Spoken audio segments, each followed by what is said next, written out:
एक सुदूर गांव था जिसका नाम था आनंदपुर। यह गांव पहाड़ों और घने जंगलों से घिरा हुआ था। यहाँ के लोग सीधे साधे थे, खेतीबाड़ी करके जीवन यापन करते थे। हालांकि गांव का नाम आनंदपुर था, लेकिन वहां की गलियों में शांति कम और कड़वाहट ज्यादा थी। यह गांव अंधविश्वास और सामाजिक कुरीतियों में जकड़ा हुआ था। इसी गांव में रहती थी एक स्त्री जिसका नाम था कमला। कमला एक विधवा थी। उसके पति राम प्रसाद की मृत्यु हुए 3 वर्ष बीत चुके थे। जब उसके पति राम प्रसाद की बीमारी से मौत हुई, तब से उसके जीवन में सिवाय आंसुओं और तानों के कुछ भी नहीं बचा था। राम प्रसाद गांव के एक साधारण किसान थे। उनका घर छोटा सा था, मगर उसमें कमला के साथ उनका प्यार और आपसी समझदारी बसती थी। मगर जैसे ही राम प्रसाद की मृत्यु हुई, कमला का संसार अंधकार में डूब गया। गांव वाले उसे एक अशुभ स्त्री मानने लगे। गांव की औरतें उसके साथ उठने बैठने से कतरातीं। पुरुष उसे तानों और अपमान से नवाजते। बच्चों को कहा जाता कि कमला के घर के पास भी न जाए। हर सुबह जब कमला गांव के कुएं पर पानी भरने जाती तो औरतें आपस में फुसफुसाती, देखो यह अभागन आ गई, जिसके पांव जहां पड़ जाते हैं वहां कुछ अशुभ ही होता है। कमला ने कई बार इन तानों को अनसुना करने की कोशिश की, मगर उनकी बातों के कांटे उसके दिल को चीरते रहे। रातें उसके लिए और भी कठिन होती जब पूरा गांव गहरी नींद में सो जाता। कमला आंगन में बैठकर आसमान की ओर देखती। चांद की चांदनी उसकी आंखों में आंसू भर देती। वह अक्सर अपने पति की तस्वीर के आगे दीप जलाकर रोती और भगवान से पूछती, आखिर मैंने कौन सा पाप किया है जो मेरा जीवन इस तरह नर्क बन गया। कई बार उसने गांव छोड़कर जाने की भी सोची, मगर कहां जाती। उसके माता पिता बहुत पहले ही चल बसे थे। भाई बहनों ने उसके विधवा होते ही मुंह फेर लिया। एक दिन जब कमला अपनी टूटी फूटी झोपड़ी के बाहर बैठी थी, तभी उसने देखा कि गांव के बाहर वाले रास्ते पर 3 साधु चले आ रहे हैं। वे सफेद दाढ़ी वाले, भगवा वस्त्र पहने हुए थे। उनके चेहरे पर तेज था, मगर आंखों में एक अजीब सा रहस्य झलक रहा था। गांव वालों ने उन साधुओं को देखते ही उनके चारों ओर घेरा बना लिया। सभी ने उनके पांव छुए और आशीर्वाद मांगा। गांव के मुखिया ने साधुओं से विनती की, महाराज कृपया हमारे गांव में कुछ दिन रुकें, हमें आपका आशीर्वाद चाहिए। साधुओं ने गांव में रुकने के लिए हामी भर दी, लेकिन फिर उनकी नजर कमला पर पड़ी। उनमें से सबसे वृद्ध साधु ने कमला को देखते ही कहा, यह स्त्री दुख से घिरी है, मगर इसके भाग्य में कुछ अनोखा लिखा है। गांव वाले यह सुनकर चौंक गए। उन्हें विश्वास नहीं हो रहा था कि वही कमला जिसे वे अशुभ मानते थे, उसके भाग्य में कुछ खास हो सकता है। कमला खुद भी हैरान थी। उसके मन में सवाल उठे, आखिर यह साधु कौन है और मेरे भाग्य के बारे में ऐसा क्यों कह रहे हैं। तीनों साधु गांव के बीचों बीच स्थित एक पुराने मंदिर में ठहरे। यह मंदिर वर्षों से वीरान पड़ा था, मगर साधुओं के आते ही वहां रौनक लौट आई। गांव वाले उन्हें देखने के लिए रोज वहां पहुंचते और उनके प्रवचनों को सुनते। कमला भी मंदिर के बाहर खड़ी होकर साधुओं की बातें सुनती, लेकिन गांव के लोग उसे भीतर जाने नहीं देते थे। एक दिन जब सभी लोग प्रवचन सुन रहे थे, तब सबसे वृद्ध साधु ने कहा, हर व्यक्ति के जीवन में दुख आते हैं, लेकिन केवल वही व्यक्ति अपने भाग्य को बदल सकता है जो अपने भीतर छिपे रहस्य को पहचान ले। कमला को यह सुनकर अजीब लगा। वह सोचने लगी, क्या मैं अपने दुख को दूर कर सकती हूं? क्या मैं भी अपने भाग्य को बदल सकती हूं? तीनों साधु साधारण व्यक्ति नहीं थे। उनकी आंखों में गहरी समझ थी और उनके शब्दों में अपार शक्ति थी। पहले साधु का नाम ज्ञान मूर्ति था, जो आध्यात्मिक ज्ञान के झांता थे।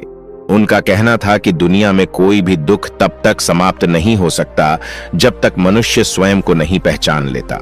दूसरे साधु का नाम कर्मयोगी था, जो कर्म के सिद्धांत को मानते थे। उनका कहना था कि भाग्य से बड़ा केवल कर्म होता है। यदि किसी का जीवन अंधकारमय है तो उसे केवल अपने कर्मों से ही रोशनी में बदला जा सकता है। तीसरे साधु का नाम योगानंद था, जो साधना और ध्यान के मार्ग पर चलते थे। उनका कहना था कि आत्मा को शांत करके, मन को नियंत्रित करके कोई भी व्यक्ति अपने दुखों से मुक्ति पा सकता है। रात के समय जब गांव वाले अपने घर चले गए तो कमला मंदिर के पास आई। उसे विश्वास नहीं हो रहा था कि तीनों साधु सच में उससे मिलना चाहते हैं। जैसे ही वह मंदिर के अंदर पहुंची, तीनों साधु उसकी ओर देखने लगे। कुछ देर तक कोई कुछ नहीं बोला। फिर ज्ञान मूर्ति बोले, तुम हमें क्यों ढूंढ रही हो पुत्री? कमला कांपते हुए बोली, मुझे कुछ समझ नहीं आता। मैं बस यह जानना चाहती हूं कि मेरे जीवन में इतना दुख क्यों है? मैंने किसी का क्या बिगाड़ा है? तीनों साधु मुस्कुराए। कर्मयोगी ने कहा, दुनिया में कोई भी दुख बिना कारण नहीं आता। तुमने अपने पूर्व जन्मों में जो किया है उसका ही परिणाम तुम्हें इस जन्म में मिला है। लेकिन घबराओ मत, क्योंकि हर कर्म को नए कर्मों से बदला जा सकता है। कमला ने आंखें भरते हुए पूछा, क्या मैं अपना भाग्य बदल सकती हूं? योगानंद ने धीरे से उत्तर दिया, हां, लेकिन उसके लिए तुम्हें परीक्षा देनी होगी। क्या तुम तैयार हो? कमला ने बिना कुछ सोचे जवाब दिया, मैं तैयार हूं। तीनों साधु एक दूसरे की ओर देखने लगे। यह देखकर ऐसा लग रहा था जैसे वे किसी रहस्य को जानते हों। ज्ञान मूर्ति ने कहा, तो फिर कल सूरज उगने से पहले तुम वन के पास वाले बरगद के पेड़ के नीचे आओ, वहां से तुम्हारी यात्रा शुरू होगी। कमला को कुछ समझ नहीं आया, मगर उसने सिर हिलाकर हामी भर दी। अगले दिन गांव में यह खबर आग की तरह फैल गई कि तीनों साधुओं ने कमला को वन में बुलाया है। गांव के लोग आपस में चर्चा करने लगे, क्या यह साधु इसे कोई वरदान देने वाले हैं या फिर इसे श्राप मिलेगा? गांव की कुछ औरतें आपस में फुसफुसाने लगीं, कहीं यह साधु हमें धोखा तो नहीं दे रहे?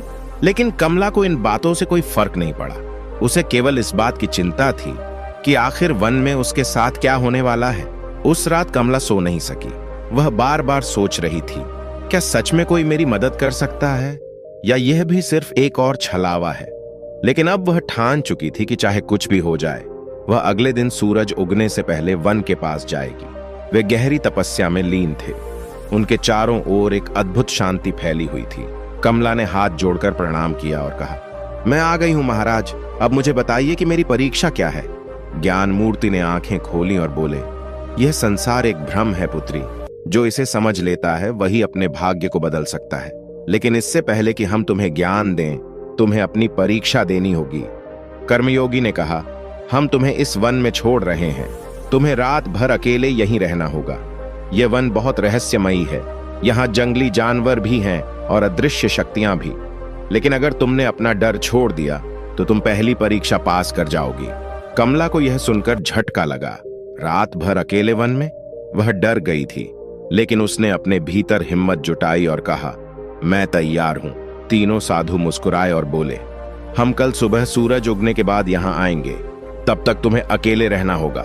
इतना कहकर तीनों साधु वन के दूसरे छोर की ओर चले गए और कमला अकेली रह गई। शाम ढलते ही वन में अंधेरा छाने लगा।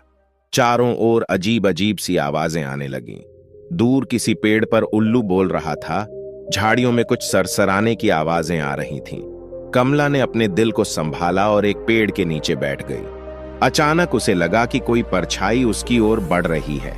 उसका दिल जोर जोर से धड़कने लगा। क्या यह कोई जंगली जानवर है या कोई भूत? लेकिन तभी उसे साधुओं की बात याद आई। अगर तुमने अपना डर छोड़ दिया तो तुम पहली परीक्षा पास कर जाओगी। उसने अपनी आंखें बंद की, गहरी सांस ली और खुद से कहा, मुझे डरना नहीं चाहिए। मैं यहाँ अकेली नहीं हूं, मेरे साथ भगवान है। जैसे ही उसने यह सोचा, वह परछाई धीरे धीरे गायब हो गई। रात भर वह इसी तरह अपने डर से लड़ती रही। कभी कोई आवाज सुनाई देती, कभी अजीब सा कंपन महसूस होता, लेकिन उसने खुद को शांत रखा और हिम्मत नहीं हारी। जैसे ही सूरज की पहली किरण वन में पड़ी, कमला ने राहत की सांस ली। थोड़ी देर बाद तीनों साधु वहां पहुंचे और देखा कि कमला मुस्कुरा रही है। ज्ञान मूर्ति बोले, पुत्री, तुमने अपनी पहली परीक्षा पास कर ली। तुमने डर को जीत लिया। अब तुम्हारे जीवन में बड़ा बदलाव आने वाला है। कमला की आंखों में आशा की चमक थी। वह समझ गई थी कि डर केवल हमारे मन में होता है और जब हम उसका सामना करते हैं तो वह खुद ही समाप्त हो जाता है। वन में भय से भरी रात बिताने के बाद कमला की आंखों में अब डर की जगह आत्मविश्वास था। जब सूरज की पहली किरणें वन की शाखाओं से छनकर उसके चेहरे पर पड़ी तो उसने महसूस किया कि वह पहले से कहीं अधिक शांत और मजबूत हो चुकी थी। तीनों साधु मुस्कुरा रहे थे। ज्ञान मूर्ति बोले, पुत्री, तुमने पहली परीक्षा पास कर ली। अब तुम तैयार हो दूसरी परीक्षा के लिए। कमला ने विनम्रता से सिर झुकाया और कहा, मैं तैयार हूं महाराज। तीनों साधु कमला को लेकर एक पहाड़ी के ऊपर बने एक पुराने मंदिर में गए। यह मंदिर देखने में साधारण था, लेकिन वहां एक अजीब सी ऊर्जा महसूस हो रही थी। जैसे ही कमला ने मंदिर के द्वार पर कदम रखा, उसे अपने शरीर में एक हल्की कंपन महसूस हुई। तभी योगानंद ने कहा, अब समय आ गया है कि हम तुम्हें अपने वास्तविक स्वरूप के बारे में बताएं। कमला चौंक गई। आपका वास्तविक स्वरूप? ज्ञान मूर्ति ने अपनी आंखें बंद की और अचानक उनके शरीर से एक तेज प्रकाश निकलने लगा। उसी क्षण कर्मयोगी और योगानंद भी प्रकाश से घिर गए। कुछ ही क्षणों में उनके सामने साधारण मनुष्यों के बजाय 3 दिव्य प्राणियों की आकृतियां खड़ी थीं। वे देवता थे। कमला विस्मय से देखती रह गई। वह कुछ कह ही नहीं पाई। कर्मयोगी बोले, हम साधारण साधु नहीं हैं पुत्री। हम तीनों ब्रह्मा, विष्णु और महेश के दूत हैं और इस पृथ्वी पर कुछ विशेष उद्देश्यों के लिए आए हैं। योगानंद आगे बोले, हमें आदेश मिला था कि हम किसी ऐसे व्यक्ति की परीक्षा लें जो सच्चे मन से अपने भाग्य को बदलना चाहता हो, और हमने तुम्हें चुना। कमला की आंखों में आंसू आ गए। उसे अब समझ में आ रहा था कि यह साधु कोई आम संत नहीं थे। ज्ञान मूर्ति ने कहा, तुमने डर पर विजय पा ली, लेकिन अब तुम्हें एक और परीक्षा देनी होगी, त्याग की परीक्षा। कमला ने पूछा, क्या त्याग करना होगा? कर्मयोगी बोले, तुम्हें अपनी सबसे प्रिय वस्तु का त्याग करना होगा, वही वस्तु जिससे तुम्हारा सबसे अधिक लगाव हो। कमला सोच में पड़ गई। उसके पास वैसे भी कुछ नहीं था, मगर फिर उसे अपने पति की तस्वीर याद आई। राम प्रसाद की मृत्यु के बाद वही एक चीज थी जिससे वह खुद को जोड़कर रखती थी। जब भी वह दुखी होती, उस तस्वीर को देखती और अपने पति को याद करती। उसने धीरे से पूछा, क्या मुझे अपने पति की तस्वीर छोड़नी होगी? योगानंद बोले, अगर वही तुम्हारी सबसे प्रिय वस्तु है तो हां, लेकिन याद रखो, सच्चा त्याग तभी होता है जब वह स्वेच्छा से किया जाए। अगर तुम इस परीक्षा के लिए तैयार नहीं हो तो हम तुम्हें बाध्य नहीं करेंगे। कमला के मन में संघर्ष शुरू हो गया। क्या वह अपने पति की अंतिम निशानी को छोड़ सकती है? उसने कुछ देर सोचा और फिर कहा, अगर मेरे जीवन को बदलने के लिए यह आवश्यक है तो मैं तैयार हूं। तीनों साधु मुस्कुरा उठे। तो जाओ और अपनी सबसे प्रिय वस्तु को गांव के सरोवर में प्रवाहित कर दो। कमला गांव वापस आई और अपनी झोपड़ी में गई। वहां एक पुराने संदूक में वह तस्वीर रखी हुई थी। उसने कांपते हाथों से उसे उठाया और सरोवर की ओर चल पड़ी। गांव के कुछ लोग उसे ऐसा करते देख रहे थे। वे आपस में बातें कर रहे थे, अब यह पागल हो गई है, अपने पति की तस्वीर क्यों फेंक रही है? लेकिन कमला ने उनकी बातों पर ध्यान नहीं दिया। उसने धीरे से तस्वीर को पानी में प्रवाहित कर दिया। जैसे ही तस्वीर पानी में डूबी, उसे महसूस हुआ कि उसके दिल का सारा भार भी पानी में समा गया है। अब वह हल्का महसूस कर रही थी। जैसे ही वह वापस वन में पहुंची, तीनों साधु वहां खड़े थे। ज्ञान मूर्ति बोले, पुत्री, तुमने त्याग की परीक्षा भी पास कर ली। अब तुम उस बंधन से मुक्त हो चुकी हो जो तुम्हें अतीत से जोड़कर रखता था। कमला को अब सच में लगने लगा कि उसका जीवन बदल रहा है। योगानंद बोले, अब तुम्हारी अंतिम और सबसे कठिन परीक्षा बाकी है। कमला ने सिर झुका लिया। मैं तैयार हूं महाराज। कमला ने भय और त्याग की परीक्षा पास कर ली थी।